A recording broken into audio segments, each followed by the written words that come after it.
전영준 신부의 가톨릭 영성산책 7번째 13성서 생활과 함께 일상에서 실천하는 영성생활. 가톨릭 교회가 거행하는 7성사 중에는 단 한 번만 받는 성사도 있고 여러 번 받을 수 있는 성사도 있습니다.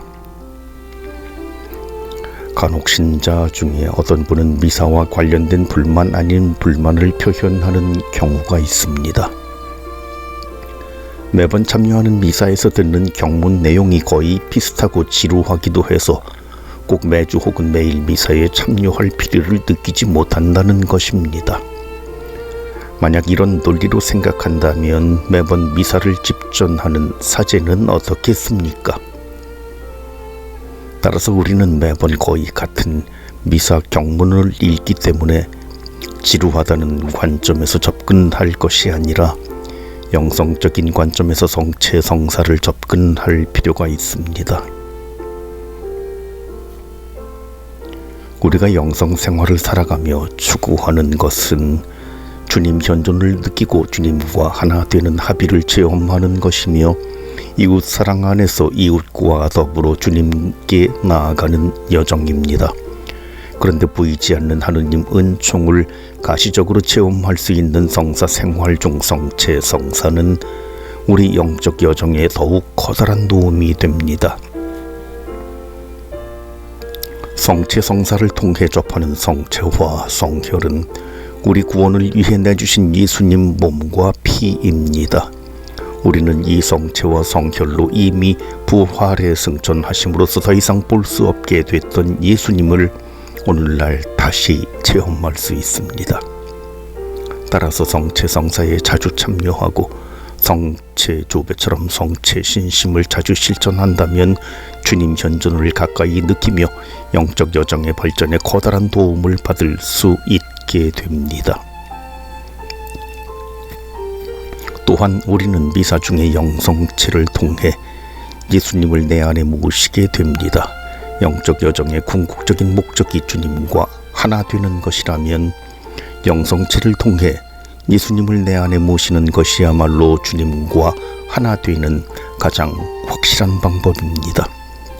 기이한 현상을 동반하는 신비 체험을 기대하기보다는 차라리 성체를 영함으로써 주님과 하나 되는 것이 더욱 분명하게 신비 체험을 하는 것입니다.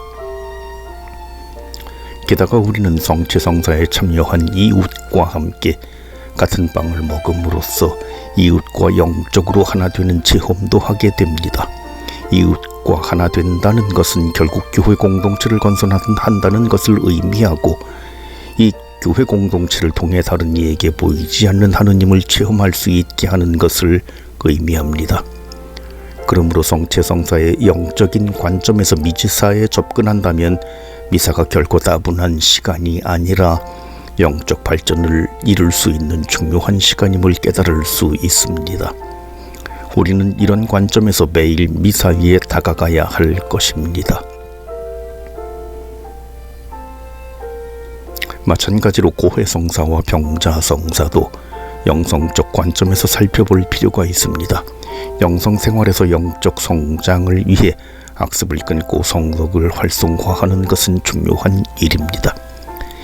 그런데 악습을 끊기 위해서 자신에게 습관화된 죄가 있는지 살펴봐야 합니다. 만약 죄에 물들었다면 죄를 끊기 위한 하느님 도움도 필요할 것입니다. 이 모든 과정이 고해성사를 통해 이루어집니다.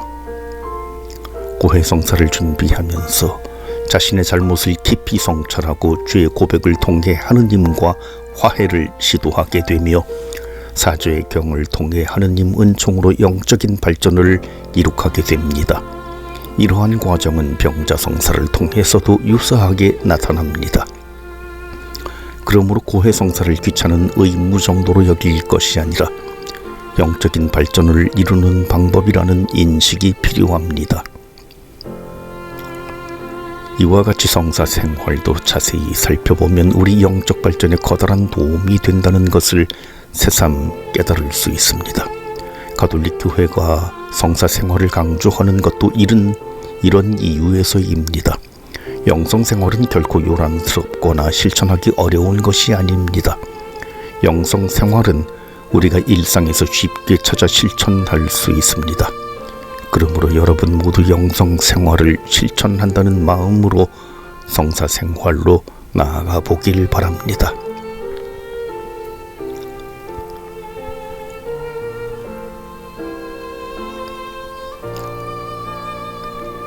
전영준 신부의 가톨릭 영성산책 14.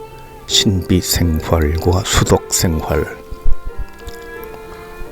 수덕신비생활. 주구한 고대 그리스도인 중세드로 신비생활과 수덕생활 구분, 17세기에 잘못된 신비생활로 인한 파문, 현대들어 수덕신비생활을 중요성 재인식.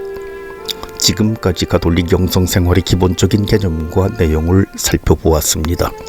이후에는 영성생활을 잘 실천하기 위한 심화 과정으로 세부적인 내용들을 구체적으로 살펴보려고 합니다.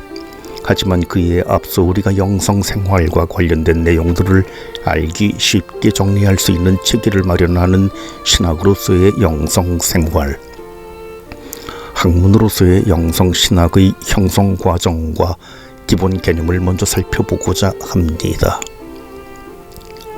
사실 영성생활은 각자 개인에 따라 마음 가는 대로 느끼는 대로 마구잡이식으로 실천하는 것이 아닙니다. 아무리 영성생활이 개인의 개별적인 체험에 바탕을 둔다 하더라도 올바른 영성생활을 실천하기 위해서는 함께 고민하고 함께 성찰할 수 있는 공동 분모를 찾아야만 합니다. 가톨릭 영성생활을 더 잘 이해하기 위하여 가톨릭 교회의 영성 역사를 살펴보면 영성생활 안에 신비적인 측면과 수덕적인 측면이 있음을 발견할 수 있습니다. 이는 신약 성경 안에서도 마찬가지로 나타납니다. 예를 들어 바오로 사도는 다마스쿠스로 가던 중 부활하신 예수님을 만나는 체험을 하고 셋째 하늘에 올라가 발설할 수 없는 말씀을 듣기도 합니다. 이는 신비생활에 해당하는 대표적인 예라고 할 수 있습니다. 한편 바오로 사도는 초대교회 신앙인들에게 육의 행실을 끊어버리고 성령의 열매를 추구할 것을 권고합니다. 이 또한 악습은 끊고 덕행은 증가시키고자 하는 수덕생활의 대표적인 예라고 할 수 있습니다. 이렇듯 영성 역사 안에서 신비생활과 수덕생활은 앞서거니 뒤서거니 하면서 영성생활의 중요한 축을 이루게 됩니다. 고대 그리스도인은 보조적으로 수덕생활을 실천하면서 신비생활을 살아가기를 간절히 희망했습니다. 먼저 몇몇 교부들은 신비생활의 여정을 객관적으로 밝혀 소개하고자 학문적인 연구를 진행하였습니다. 그리고 초대 수도자들은 신비생활의 여정을 수덕생활로 꾸미면서 신비체험을 위한 방법을 나름대로 객관적으로 설명하려고 시도하였습니다.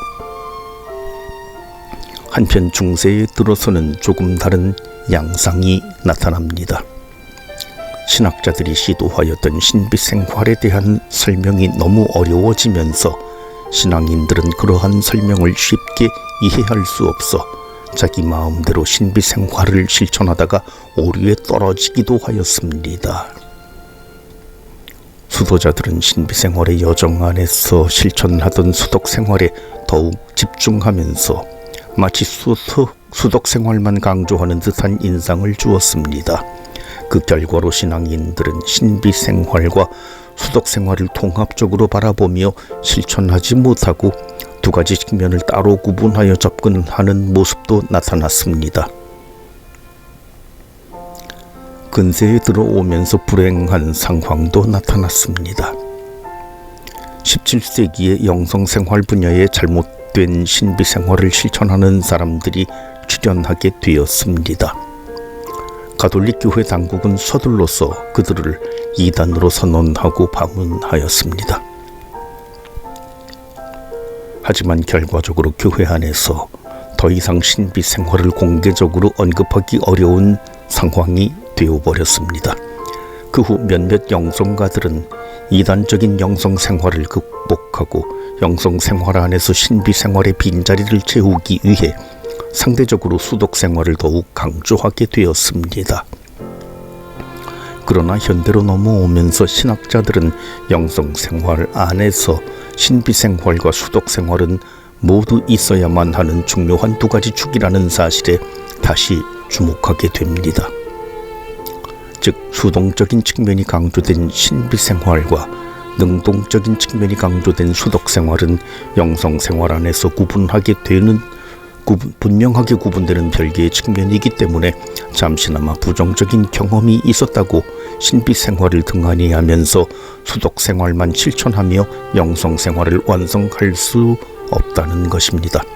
그 결과로 신앙인들은 신비 생활에 대해 다시 관심을 갖기 시작합니다. 특히 예수회와 도미니코회 소속 신학자들이 신비신학과 수덕신학에 대한 연구 결과물들을 내어놓기 시작합니다. 결국 이러한 과정과 노력들 덕분에 가톨릭 교회는 객관적으로 체계를 갖추어서 신비생활과 수덕생활을 바라보면서 연구할 수 있었고 신학적으로 발전할 수 있는 기틀을 마련할 수 있었습니다.